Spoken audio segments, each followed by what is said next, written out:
While Alec and his companions were battling for their lives in one dungeon, the prince and his group found themselves trapped in another one on the opposite side of the continent. But unlike Alec's skilled party, who moved with precision and confidence through the tunnels, slaying monsters far stronger than themselves, the prince's group looked completely out of their depth, frantically running from a swarm of giant caterpillar creatures. The prince couldn't understand it. Just a few months ago, these weak monsters would have been nothing more than target practice for him. Yet now, they were pushing him and his team to the brink. He shouted at his mage to cast a spell, but the terrified girl froze in fear and burst into tears. Furious, the prince called them all useless cowards and charged forward alone, vowing to end the fight with a single swing of his sword. However, when he struck the creature's thick hide, it bounced off harmlessly. Shocked, the prince barely had time to react before the monster smacked him hard, sending him crashing to the ground. His teammates scrambled to grab him and flee. Carried on one of their backs, the prince couldn't shake the feeling that something was seriously wrong. His body felt heavy, his sword awkward in his hands, and every movement took effort. That's when he remembered. The moment everything started going downhill was right after he expelled Alec from his party. Alec had been their court magician, using support magic so seamlessly that they never realized how much stronger it made them. They believed their strength was natural, but it had all been Alec's doing. Still, the prince refused to admit that. Instead, he convinced himself that Alec must have cursed him in revenge. When he finally returned to the palace, the royal physicians treated his injuries, and he immediately summoned his personal mage, Vogan, to identify the supposed curse. After a thorough inspection, Vogan informed him there was no curse at all. The prince, in disbelief, demanded he check again. There was no way he should be struggling with a level 30 monster when he had cleared floors beyond level 40. After a pause, Vogan explained that the issue wasn't a curse, but the absence of support magic. The prince scoffed at the idea, claiming that such magic was for weaklings and beneath someone of his caliber. Vogan bit his tongue, knowing it was pointless to argue, and calmly asked if Alec hadn't warned them that the 30th floor would be difficult since reinforcement magic didn't function there. The prince dismissed the idea immediately, saying that Alec was just a low-born peasant who knew nothing. Vogan, however, knew better. He revealed that Alec had once been part of a legendary team that broke all previous records, reaching the 68th floor before graduation. The prince laughed mockingly, insisting no commoner could achieve something so great, and brushed it off as a fairy tale for the weak. Vogan sighed, realizing there was no reasoning with him. Before he could say more, a royal messenger entered and announced that the king demanded the prince's presence in court concerning Alec, the former court mage. The prince and Vogan headed to the throne room, where the king sat solemnly. The prince asked why he'd been summoned. The king began by asking if he remembered a court mage named Elders. The prince shook his head. He'd been too young back then. The king explained that years ago, a nobleman named Elders had served as the royal mage. He had come from a powerful family, which made his appointment easy, but unlike others before him, Elders wasn't afraid to challenge the kingdom's unjust traditions. He often spoke out against discrimination and urged the king to reform the system. Angered by such defiance, the king had stripped Elders of his title and banished him, erasing his family name from the records. Upon hearing this, the prince laughed, saying the man got what he deserved. No one, not even a noble, had the right to talk back to a king. The king, looking at his son with disappointment, quietly replied that Elders had been different.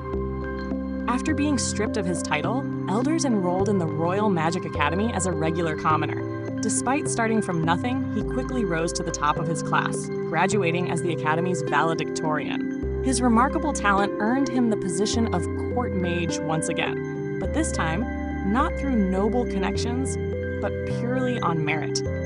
For years after his return, Elders kept urging the king to change how the kingdom treated commoners, insisting that talent could come from anyone, regardless of their birth. He even reminded the king that a commoner had once saved his life. But the king ignored his pleas. Then, one day, Elders simply vanished without a trace. The prince, clearly annoyed, couldn't couldn't understand why his father was telling him all this old nonsense. That's when the king revealed his true reason. He said it was time to reform the kingdom's traditions, that they needed gifted individuals like Alec if they wanted to move forward. The prince was stunned, calling Alec nothing more than a useless peasant who didn't deserve recognition. But the king presented a torn parchment Alec had left behind, an intricate map of the entire 30th floor, detailing every monster, trap, and multiple strategies for clearing it. The king explained that only someone who had conquered that floor countless times could write with such precision. Hearing that, the prince was speechless. He protested that asking help from a commoner went against everything his father had ever taught him. The king lowered his head in regret, admitting that his old ways were wrong and needed to change. From that moment on, he declared, people would be judged by their skills and strength, not by their social standing. The prince stood frozen, disbelief written across his face. Finally, he excused himself from the court, claiming he felt unwell. Meanwhile, back in the main dungeon, Loki and the group were busy strategizing for the upcoming boss battle. Loki instructed Alec to use only the sword he'd given him, no magic at all. Alec was confused, pointing out that the floor boss was immune to physical attacks, so a sword would be useless. That's when Raja caught on to Loki's plan. He wanted to trick the monster into believing Alec was a mere swordsman instead of a mage, making it less cautious. However, she questioned whether that would even work, since monsters usually attacked without thinking. Loki simply smirked, wagging his finger. He explained that this particular monster was different. It was intelligent and capable of strategic thought. More than that, it was also a sword master. That revelation shocked Alec, but it also sparked his curiosity. He couldn't wait to see such a creature for himself. With their plan in place, they prepared for the final fight. The boss chamber was still far away, but Loki had a shortcut: teleportation. Yora panicked, reminding everyone that teleportation spells were top secret, restricted to royal officials. But Rain wasn't surprised. If anyone could steal something that classified, it was Loki. Loki began inscribing a teleportation circle while Alec whispered to Yora, suggesting that if anything went wrong, they could just blame Loki for using illegal magic. Yora admitted Loki wasn't exactly trustworthy, but he was dependable. 2 years earlier, he'd led a raid through a high-ranking dungeon without losing a single member. That reassurance eased Alec's doubts. He smiled, gripped his sword, and stood ready. The final showdown was about to begin. Once Loki completed the magic circle, everyone stepped inside. In an instant, the ground lit up with a brilliant purple glow. Yora couldn't believe her eyes. Loki had actually pulled off a teleportation spell. "Get ready," Loki warned. "We're heading straight into the boss room." The light flashed, and in the next second, they landed, right on top of Rain. As they got their bearings, an enormous dark knight stood before them, locked in battle against another group of 3 adventurers. One of the mages from that group yelled for her teammate to run and fetch help, insisting they needed a rank A mage or higher to stand a chance of surviving. The girl sprinted off while the other fighter charged the knight, only for his blow to be effortlessly blocked. The mage hurled a burst of fire magic, but it barely left a mark on the knight's black armor. Realizing he was completely outmatched, the elf mage hesitated. Before he could plan their next move, Rain shot forward at blinding speed, driving his spear toward the monster. The knight parried and shoved him back. Rain grinned. This was the kind of fight he lived for. Alec seized the moment and tried a sneak attack from behind, but the knight leapt aside, dodging the strike with uncanny reflexes. In an instant, the boss turned his focus to Alec and Rain, engaging them in a fierce exchange of blades and blows. The air rang with the sound of steel, each hit heavier than the last. Meanwhile, Loki and Kra helped the injured adventurers retreat to safety, fending off reinforcements along the way. The fight raged on. The knight's relentless attacks began to wear Alec and Rain down. Thinking fast, Rain devised a trap. He lunged with his spear, and just as expected, the knight jumped to dodge, but Rain used another spearhead to pin its cloak to the ground, freezing it midair. That was the opening Alec needed. With perfect timing, Alec dashed forward and landed a clean, decisive strike, decapitating the knight in a single blow. For a moment, silence filled the room. But before anyone could celebrate, the knight's body began to move again. It rose, headless, and advanced toward them. Alec's eyes widened. This wasn't just any monster. This was a headless rider, and the creature they'd slain earlier had been its mount. The undead knight exploded into motion, attacking with terrifying speed. Alec barely managed to block the hit that could have wiped them all out. Rain jumped in beside him, and together they fought tooth and nail, pushing the creature back. But then, the knight picked up its severed head and slammed it back onto its shoulders. A pulse of dark energy rippled through the room as it let out an unholy roar. The next swing sent Alec crashing into a wall, his shield barely saving him thanks to Yora's quick reinforcement spell. Coughing, Alec downed a healing potion and rejoined the battle while Rain caught his breath. They fought on, exhausted but determined, as Loki quietly set his plan into motion. Then, at the perfect moment, Loki stepped into the fray. The entire chamber glowed with a purple aura, magic pulsing through the air. The knight froze. It could sense the presence of a mage, the one thing capable of killing it. The Dark Knight dashed forward at incredible speed, slashing Loki across the chest before Alec could react. Loki collapsed, blood spilling, only for his body to flicker and vanish. It was an illusion all along. The knight had walked right into Loki's trap. Suddenly, giant icicles erupted from the ground, freezing its movements. Rain appeared behind it using a teleport trap, stabbing deep before retreating. The little fighter girl from before jumped back into the fight as well, joining the assault.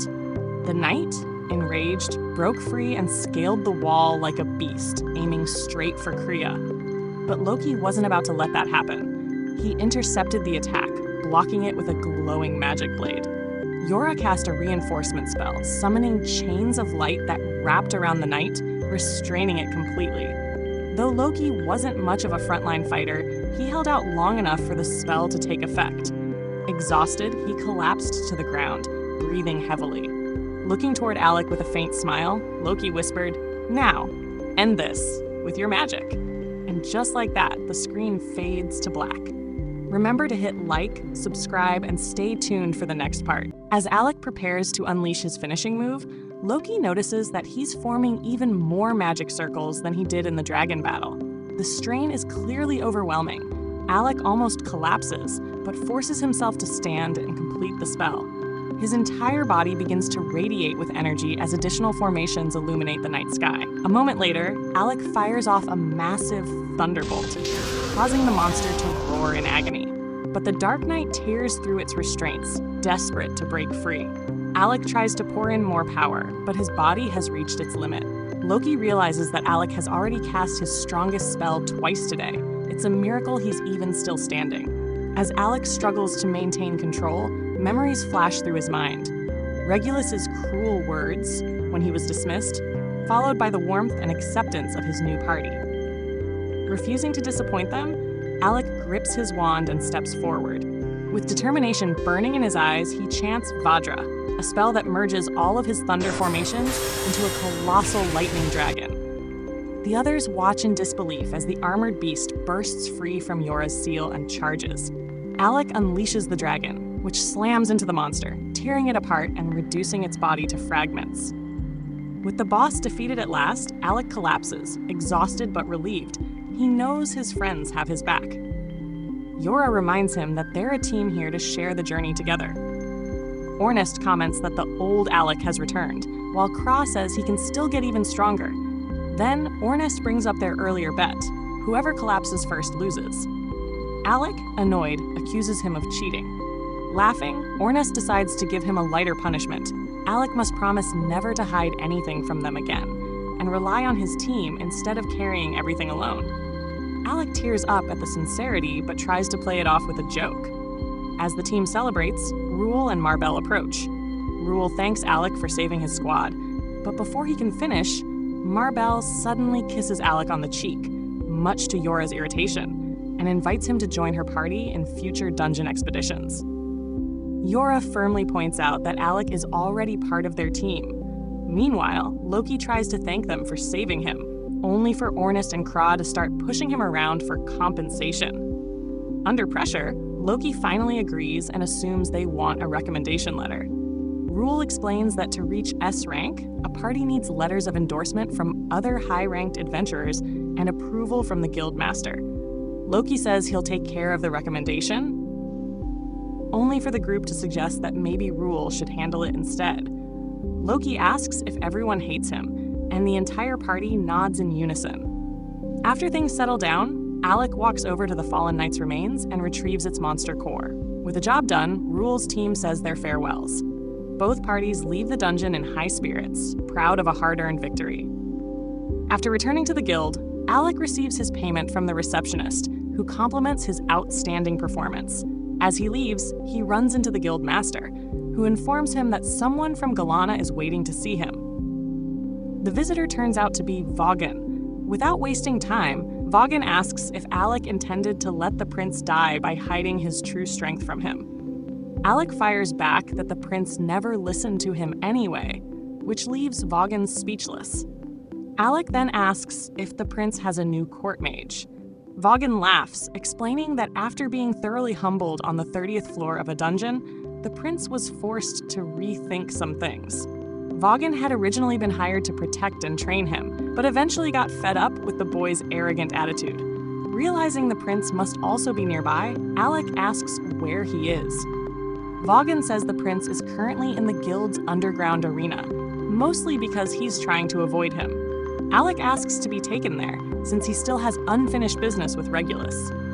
As they walk, Vaughan wonders out loud why the prince clings so hard to noble pride. Alec responds that most nobles are raised to act superior, which Vaughan surprisingly agrees with, even though he is one himself. Vaughan says social rank means nothing to him, and he despises Regulus's view of the world. When they enter the arena, they find Regulus surrounded in dust. The prince turns and glares at Alec, claiming that his father wants to reorganize his royal court. Alec is shocked to hear the king is changing things, but Regulus says he only accepts it because he has no choice. He angrily declares that commoners have no right to stand alongside nobles, then grabs Alec by the collar, shouting through tears. Alec tells him he can't fully understand his feelings, but reminds him that this is the result of refusing to listen from the start.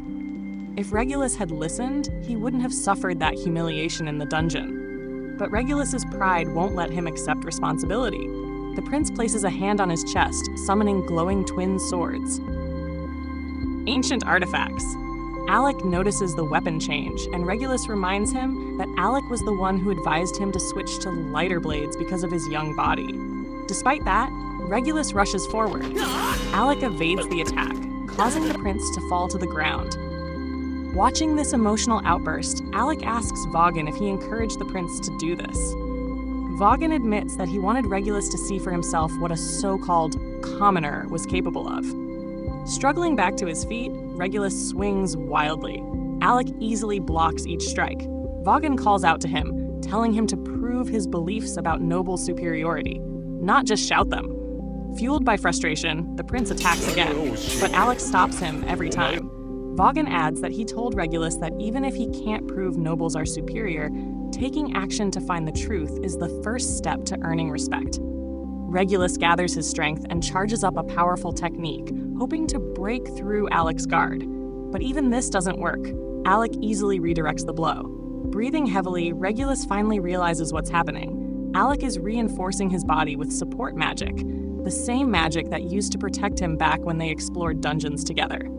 Back then, Regulus never felt tired because Alec was silently covering for him the entire time. Alec simply replies that he was fulfilling his role, but Regulus confesses that after dismissing him, every single dungeon run ended in failure. Beaten over and over, he was forced to read Alec's detailed notes.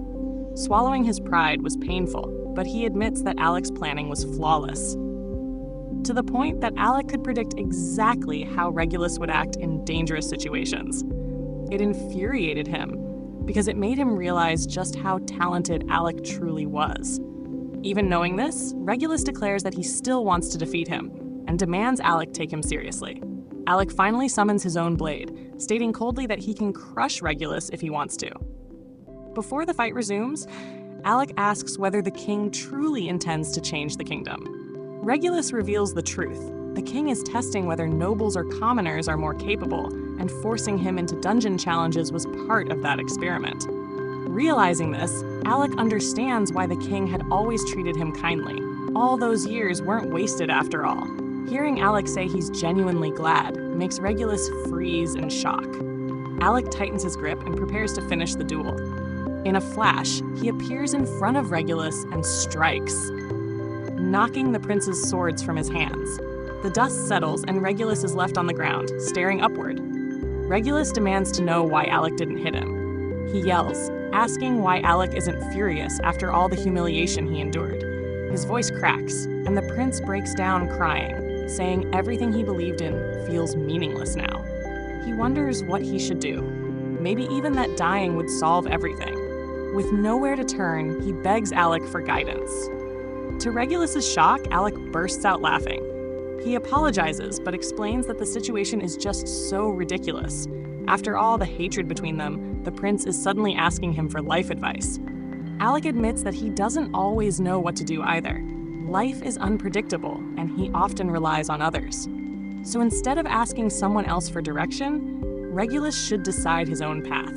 The prince slowly calms down. Then he asks Vaughan to hand him something: the court magician's robe. Regulus offers it back to Alec, saying he took it from him unfairly. Vaughan then presents a message from the palace. Alec assumes it's a royal command, but Vaughan says it's actually a request from the king himself. Even so, Alec refuses. He says he won't abandon his current party, and he has no intention of becoming a court magician again. He asks Regulus to give the king his regards. Frustrated, Regulus tosses the robe at him and calls himself a fool for trying. Alec just smirks, saying he's only a lowly commoner anyway, nothing to lose. Regulus turns to leave. He says he hates Alec. Alec replies that he feels the same. Hearing that, Regulus actually smiles as he walks away. Vaughan follows after him, and Alec lets out a relieved laugh, as if a heavy weight has finally lifted from his shoulders. After some time, the group is resting in their room when Alec asks if everyone has some free time. Ornest, Kra, and Yora say they're not busy, so Alec suggests they go explore the city together. The moment sightseeing is mentioned, Ornest suddenly claims his stomach hurts, and Kra magically remembers she has something important to do. Alec immediately realizes they're just making excuses, but they ignore him and hurry out anyway. Yora becomes embarrassed, clearly noticing they're trying to give her and Alec some alone time. Alec then asks Yora if she would like to go out with him instead, just to look around. Flustered, she agrees and begins guiding him through the city. Their first stop is the Adventurers Street, filled with booths selling gear and odd items. Yora warns Alec not to fall for any scams, but then, ironically, she gets tricked by a vendor offering a miracle pill that supposedly increases strength for 10 days straight. She's about to buy it when Alec stops her and drags her away, reminding her to be careful.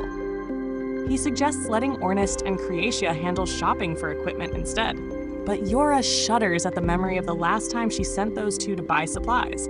They came back with piles of useless junk and wasted her money. Alec realizes he's surrounded by what might be the most talented but childish party members alive. Noticing Yora's supply bag, he offers to pick up the gear himself. She gratefully accepts, and they take a break at a small cafe. As they sit, Alec asks why Ornest and Kra dislike Loki so much. Yora gives an awkward smile and explains the story. 2 years ago, their group ran into trouble while exploring a dungeon. An A-rank party was struggling with a floor boss, so Lasting Period joined the fight. Loki and Riel also happened to show up and assisted. During the battle, Ornest got hurt while protecting weaker members, but he tried to push through and hide his injury.